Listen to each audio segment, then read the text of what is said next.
The 1975's newest release, Notes on a Conditional Form, proves to be probably their most controversial release yet. Matty Healy was recorded as saying that this would be probably one of their last releases for quite some time, thinking that he needs some time off from music and dealing with sounds like several existential crises colliding all at once within this COVID season and just his natural inclination to be a deep thinker. This created kind of a lot of different sounds and lyrics that resonate throughout this record, and I think it's left most listeners and viewers pretty confused of where the 1975's heading and what they are. As much as Matty Healy has had his own existential crisis, I think 1975 fans are left with a kind of questioning of what the band is and if they can move forward with this chaotic structure of an album that they came out with. This album encompasses many different sounds, ranging from country to house music, punk rock, and even their classic 80s vibes. One thing that I've been super pleased on with this record is the new 90s sound that they've implemented. Songs like Then Because She Goes, Guys, and even Me and You Together song give me this 90s nostalgic feeling that kind of puts me in back to my roots of music and when I fell in love with rock. So it's kind of interesting. They're kind of an ode to the Cranberries, or maybe even bands like New Radicals or something like that. It kind of just puts you in the scene of like a 90s rom-com or a 90s sitcom that has like this good feeling, this nostalgic feeling of like bittersweet happy endings. I'm not sure if that was intentional, but it gave me the feeling that 1975 was kind of, I don't know, like almost wrapping things up in a weird way. And it made me feel kind of sad listening to these songs while also happy. The artwork for this record is pretty minimal, as you guys can see, but I'm not sure what the overall intention of that was. I know there were definitely several mock-ups of this, as Maddie was talking about, and I'm a little underwhelmed with the artwork for it, but needless to say, the music videos for this have been very interesting nonetheless, and the music proves to be what shocks fans the most. There are several house songs on this record that I was not a fan of. I would say that most of the house tracks on here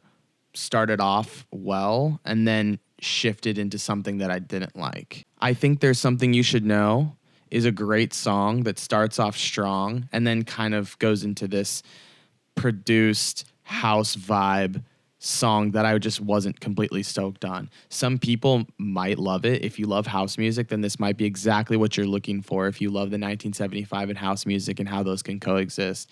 But for me, I could only find glimpses of what I liked from like that song, and also Having No Head, same exact thing where it starts off very like 1975 and then it kind of goes into this house vibe that I just don't really recognize and not something I necessarily respect from a musical standpoint. The standout tracks for me throughout this record were The Birthday Party, Then Because She Goes, Jesus Christ 2005, God Bless America, Roadkill, Me and You Together song, If You're Too Shy, Let Me Know, Playing on My Mind, and Guys. The country vibes on this record were really enjoyable, in my opinion. I'm not into the country genre, but I'm a huge fan of the Eagles and how the Eagles represented country and rock and roll in kind of a vulnerable time in rock and roll and made it their own. And this new pathway of rock was really cool to me. So I think that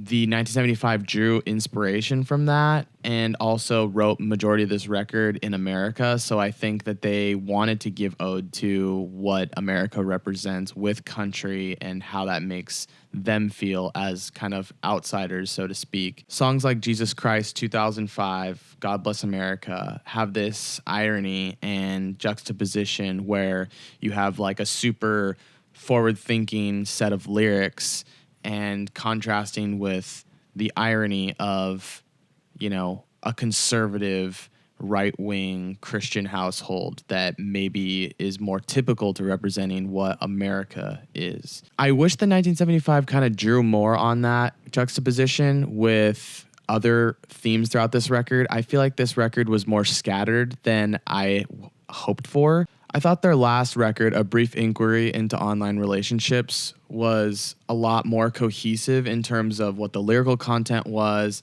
how it started, how it ended, and how everything kind of cohesively went together. This record, I feel like, is back to their old style where there's something for everyone, but I can't necessarily listen to the entire record all the way through. This record is almost an hour and a half long. I believe it's 22 tracks. So there's just a lot going on here that I can't necessarily put on for like a bike ride or a car ride and just sit and enjoy myself. Whereas I could definitely do that with A Brief Inquiry. So I'm not sure how 1975 changed their perspective on that or why they chose to do that. I was wondering if it's perhaps related to playlist curations or how they can kind of monopolize different genres and fit into different bills on like a festival lineup. But with the 1975 saying that this is going to be their last record for a while and taking some time off, I'm not necessarily sure if festivals, especially amidst this COVID season, are going to be something that's on the forefront of their minds. I think the influence for these different genres, the house music and whatnot, kind of probably plays a role in the fact that they're from the UK. I know that house music and electronica is a lot bigger over there and plays a different role than it does here in America, which I find interesting considering that there is this, again, this juxtaposition of like, we want to be American, but actually here's what we are. So, or here's what an American song should sound like, but here are our lyrics, which are drastically different. So I find that interesting that like there is this juxtaposition, this war going at each other with all the different genres. And then again, the lyrics going on with 1975. A Brief Inquiry into Online Relationships was very clear that it was a critique on technology and relationships and how that fit in. And it was very clear. Like the thesis statement was super clear on what they were going for. With Notes on a Conditional Form, I'm not exactly left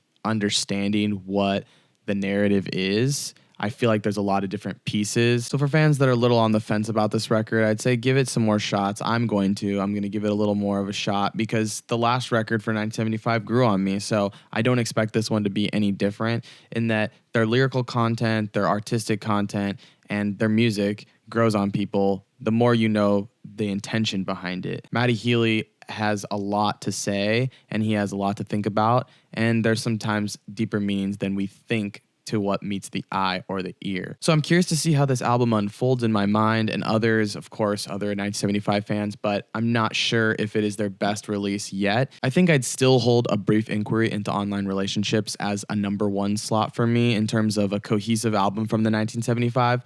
But I can say that I definitely love the route they're going with in terms of country and 90s influence. And I think that's something that I would love to see on maybe a shorter work, like an EP, releasing something that's just concentrated on a cohesive genre and seeing how that is taken from their fan base. And maybe we can see it with more regularity. I'm not sure how that's going to work with the band not necessarily committing to an immediate future, but I think it's interesting that like their country and 90s songs were like my absolute favorite of this record because that isn't necessarily something that I go looking for when I think of the 1975. I think the 1975 is a band you can't pinpoint, and I think that makes things interesting for us. So I'm looking forward to the future with them. So guys, I hope you enjoyed this review. Please let me know in the comments below what you think, and let me know your favorite tracks. If you guys want to connect with me on social media, all of that is available in the description below as well. Peace out. Keim Interviews.